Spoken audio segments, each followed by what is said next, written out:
What's going on, everybody? So, here's my little food for thought of the day. I've been asking this question a while lately. What is the best way to adapt fantasy and science fiction? Is it animation or is it live action? For me, I think the answer is more complicated than one or the other. There's a trade off for both.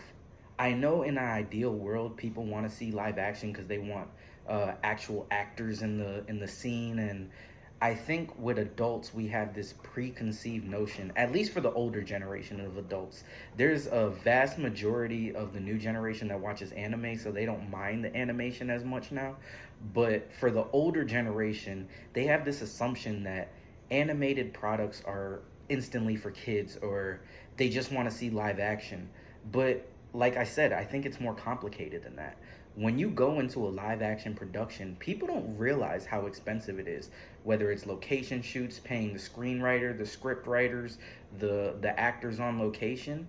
And we're gonna use Marvel and Lord of the Rings for example. First, we'll go with Lord of the Rings because it's easy. A lot of people say, well, Lord of the Rings used a lot of practical effects. Well, Lord of the Rings, though it's epic fantasy, is relatively low fantasy when you get to the Lord of the Rings era, like that third age of Middle Earth, because it's a lot of human and man to man combat on orcs, which they did with practical effects.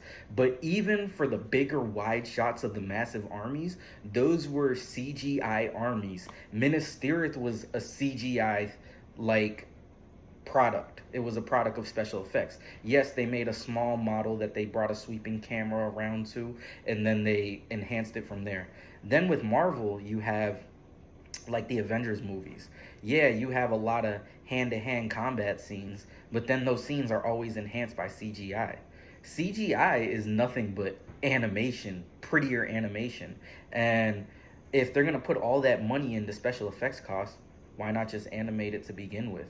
So there is a trade-off. Whether you want to see live action actors or do you want to get the best quality product possible.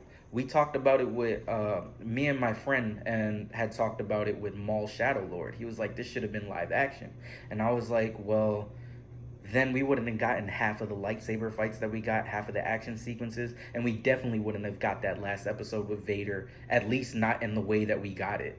So again, it always comes down to a trade-off. What do you prefer? Do you prefer stellar voice acting performances with top-notch animation, or do you want live action that has animated action sequences anyway? I mean, there's no way around it, especially with a lot of the more outlandish fantasies. But yeah, I mean, that was my food for thought of the day. Y'all have a blessed day, and yeah, let me know what you think in the comments below.